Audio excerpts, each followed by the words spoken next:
अभी तक हमने आपको AIMIM के ऐसे लोग दिखाए जो 200-300 किलोमीटर दौड़कर बसों से, ट्रेनों से असदुद्दीन ओवैसी की सभा में पहुंचते हैं और असदुद्दीन ओवैसी को सुनने के लिए आते हैं।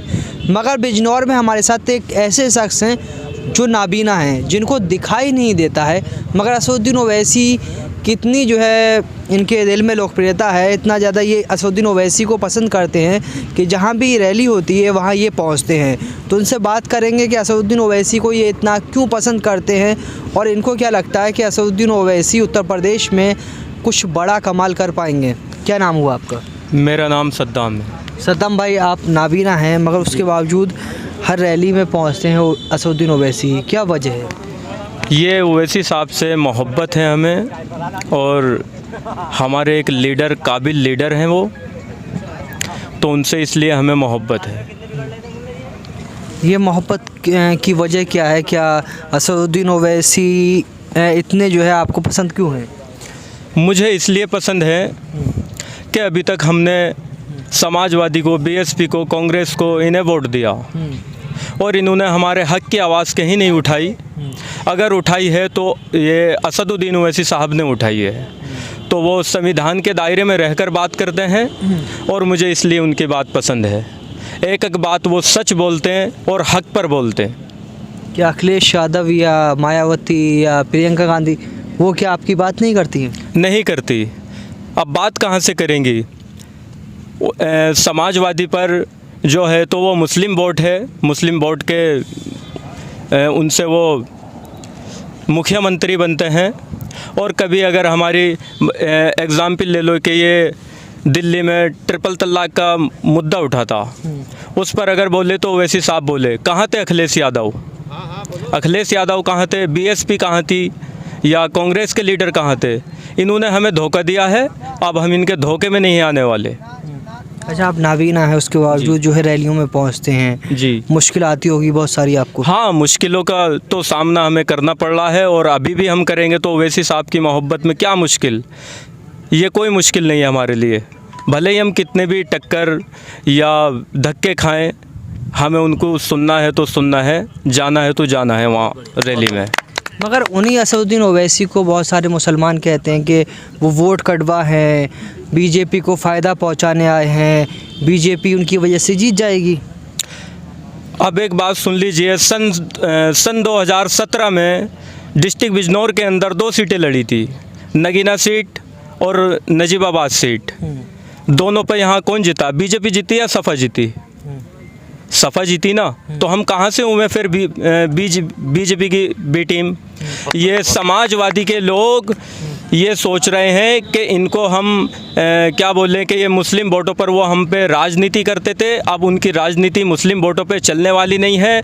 जब से बालिस्टर असदुद्दीन ओवैसी साहब नगीना की सरजमी पे आएंगे तो ये समझ लेना कि बहुत बहुत भीड़ यहाँ पर नज़र आएगी आपको। आप नाबीना हैं, दिखाई नहीं देता जी, तो जो विधायक हैं या सरकार है उससे कुछ फ़ायदा, मदद वगैरह मिली आपको? नहीं, कोई मदद नहीं है, कोई फ़ायदा नहीं है। ये हमें क्या फ़ायदा देंगे? ये तो सिर्फ हमारे लिए जब तक इलेक्शन आता है तो जब तक ये आवाज़ उठाते हैं कि ये देंगे, वो देंगे, फला काम करेंगे, आपको ये करेंगे, वो करेंगे, मुस्लिमों को धोखा देंगे, और ऐसे ही अपनी सरकार बना लेते। अब हम इनकी सरकार नहीं बनने देंगे, अब हमें हिस्सेदारी चाहिए। क्या समाजवादी पार्टी की सरकार में हिस्सेदारी नहीं मिली? नहीं मिली, नहीं मिली, उनकी हिस्सेदारी नहीं मिली। उन्होंने हमें धोखा दिया। अब ये देख लीजिए कि यहाँ पर इन्होंने हमारे लिए कहीं आवाज़ नहीं उठाई। NRC में उत्तर प्रदेश के अंदर हमारे 20 से 25 लोग मारे गए, ना तो अखिलेश साहब का कोई MP MLA बोला, ना कोई अखिलेश साहब बोले, किसी ने आवाज़ नहीं उठाई। अगर उठाई तो वो ओवैसी साहब ने आवाज़ उठाई। अखिलेश यादव तो बोल रहे हैं कि अगर हमारी सरकार बनती है तो NRC CAA प्रोटेस्ट के दौरान जितने भी मुकदमे लगे थे हम उसको वापस ले लेंगे। कोई नहीं लेंगे, झूठ बोल रहा है। जैसे BJP के लीडर झूठ बोलते हैं, ऐसे ही इन्होंने हमें झूठ, अभी तक इन्होंने कुछ नहीं किया। अखिलेश यादव के पापा मुलायम सिंह यादव मुख्यमंत्री रह चुके, अखिलेश यादव भी मुख्यमंत्री रह चुके। इन्होंने कितने मुकदमे वापसी लिए? 27% लोग हमारे नौजवान जेलों के अंदर अपनी जवानियों को बर्बाद कर रहे हैं। मगर मुसलमान ही तो जो है मुलायम सिंह से इतना खुश रहता था कि वो मुल्ला मुलायम तक बोलता था। वो हमारी मजबूरी थी, अब मजबूरी नहीं है।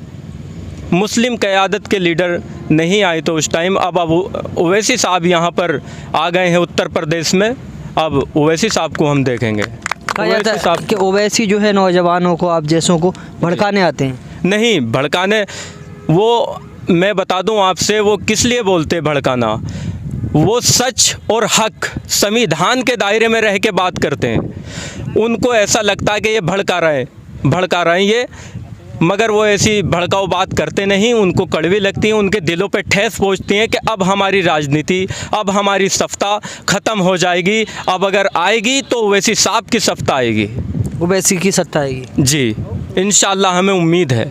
100 सीटों पर कैसे जो है सरकार बन जाएगी, क्योंकि गठबंधन में तो कोई भी शामिल नहीं कर रहा है। हिस्सेदारी तो मिलेगी। किस तरह की हिस्सेदारी?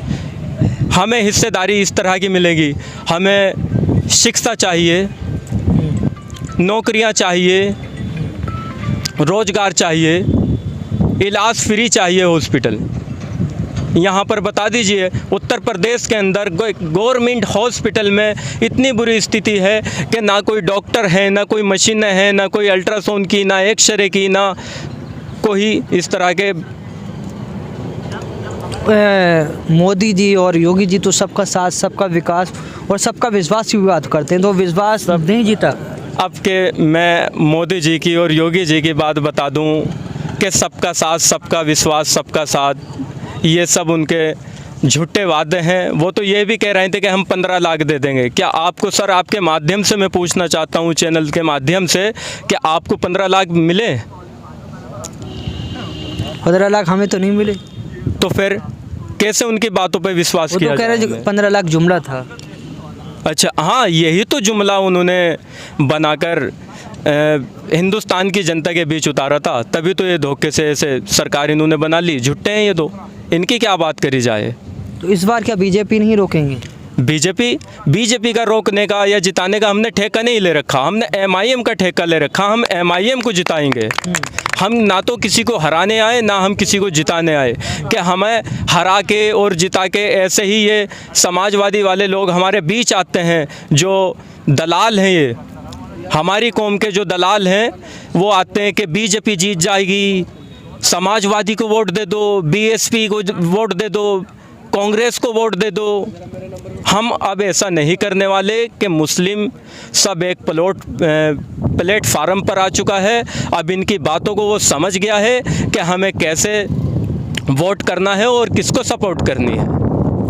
तो देख सकते हैं आप, ये नाबीना है, इनको दिखाई नहीं देता, उसके बावजूद असदुद्दीन ओवैसी की जो जनसभाएं होती है वहाँ पर ये सुनने जाते हैं और इनका कहना है कि इस बार हम हिस्सेदारी लेकर रहेंगे।